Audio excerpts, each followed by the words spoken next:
Here is a quick video on how to set up your Netgear EX2700 range extender device using mywifiext.net. So without wasting any time, let's dive into the video.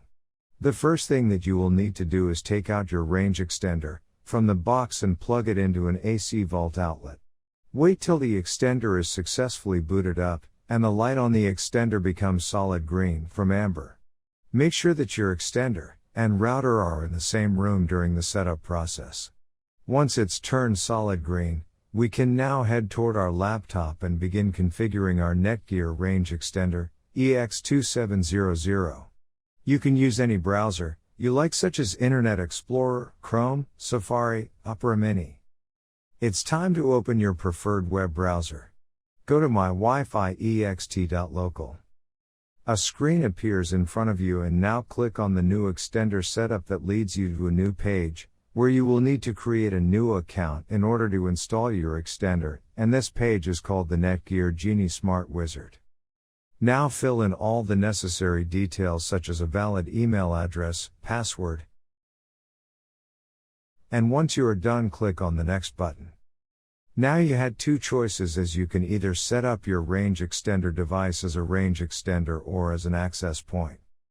We are going to click on the range extender, and then it will scan for the available networks, and give you a list of all the networks available. Before heading ahead into the video, in case you are facing any issue with your Netgear range extender device, get in touch with our Netgear experts. Click on the network that you wish to extend.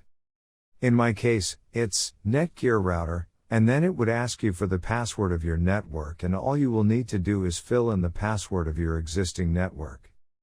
And click on the next. In case if the Wi-Fi password that you just typed in is correct, then your extender will establish a connection between your extender and router. It also allows you to use a different password or use the same password or none at all. If you choose none at all, then anyone will be able to connect with your Netgear extender. I am gonna choose a new password. My Wi-Fi extender name is Paul. You can choose any you like. Now we are successfully done with setting up our Netgear EX2700 range extender. Now go to our taskbar and connect to our newly set up Paul range extender. And open up our browser, and Google appeared, which means our extended network is working. Thanks for watching, and don't forget to smash that like button and hit the subscribe button so that you don't miss any of our videos, and in the case face any problem, get in touch